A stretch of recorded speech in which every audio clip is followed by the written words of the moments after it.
Hey guys, Led here. So today I'm going to be sharing with you my dry rub that I put together.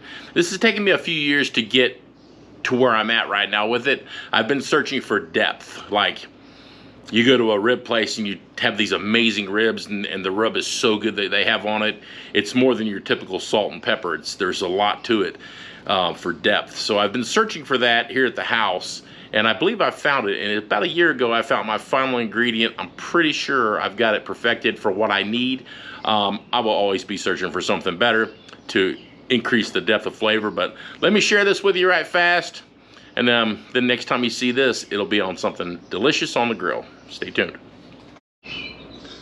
Alright guys, so what we have here is my full rub. I have 2 ounces of each one of these ingredients except my last 2. So for starters, with salt, pepper, garlic, and onion powder. That was my beginnings of what I used to do. I would put it on steaks, on chicken, on just about everything, and it works on everything. It really does.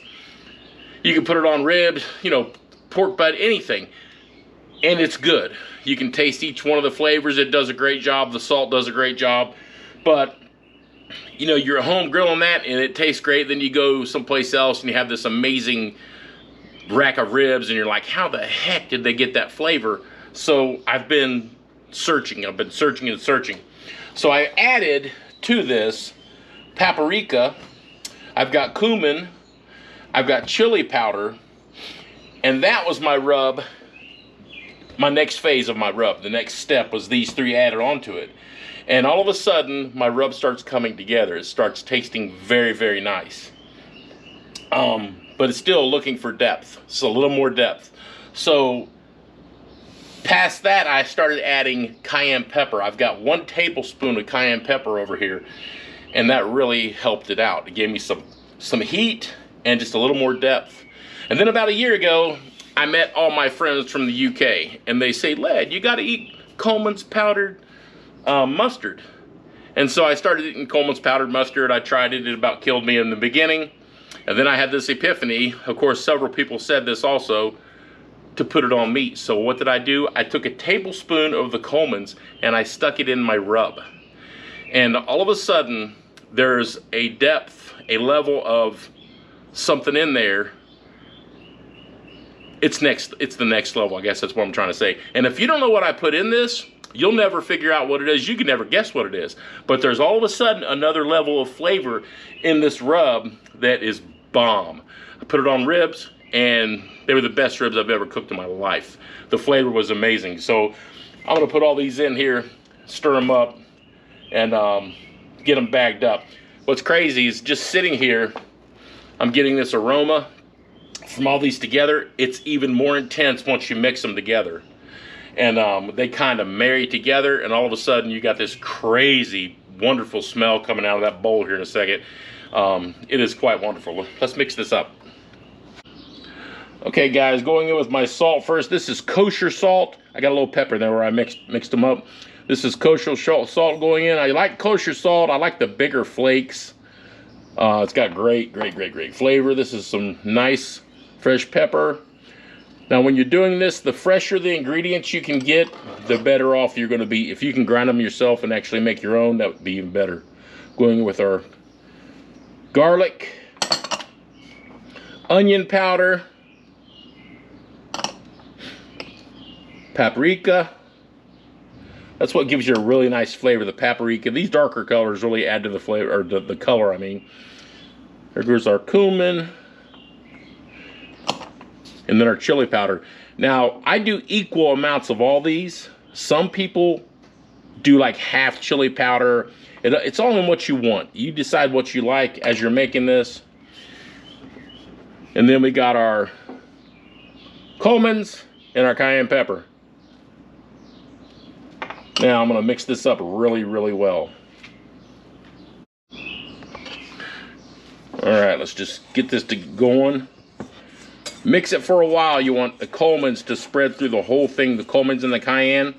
It takes a minute. And then I put this in a baggie, a 1-gallon freezer bag. The reason I do that is it's airtight. Complete airtight, and I like the airtightness. I feel like it's gonna help it stay fresh longer. And this is a lot. So this gives me, you know, quite a few months really of spice to put on things. I do this maybe once or twice a year, and I got some great seasoning. All right, I've got it mixed up really, really well, and then I'm gonna put it in the baggie, and I'll even shake it more in the baggie to make sure it's mixed up. Before I pour it into my shaker, I'll shake it up more just to make sure everything's incorporated. But this right here, it smells amazing. It really does. It has a great smell to it. Some people put sugar in their rub. I don't put sugar in my rub. I don't think it's necessary. I mean, when you're doing ribs and pork butt, there's so much fat on them daggone things. They got their own flavor already. You're just enhancing it with something.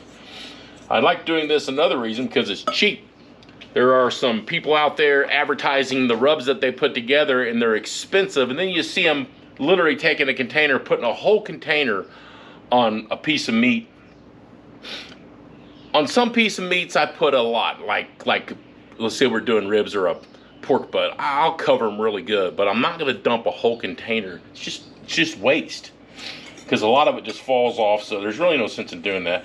This right here, I think, is a great rub.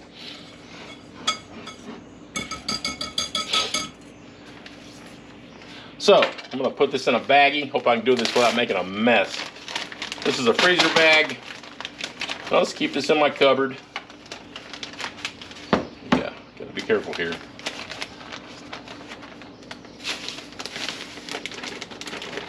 Beautiful, beautiful, beautiful. All right, and there it is, guys. A nice amount of rub.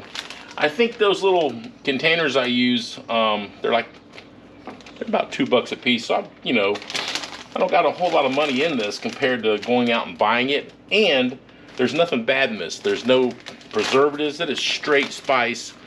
No preservatives. None of the anti-clotting things. None of that stuff. It's just straight spice. Just make sure you mix it up, and you'll be good to go. So guys, there you have it. That's how I make my rub.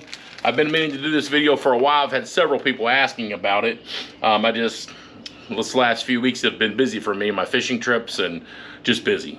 So any comments or questions about the rub, please put down below. And if you haven't, subscribe if you could. Let out.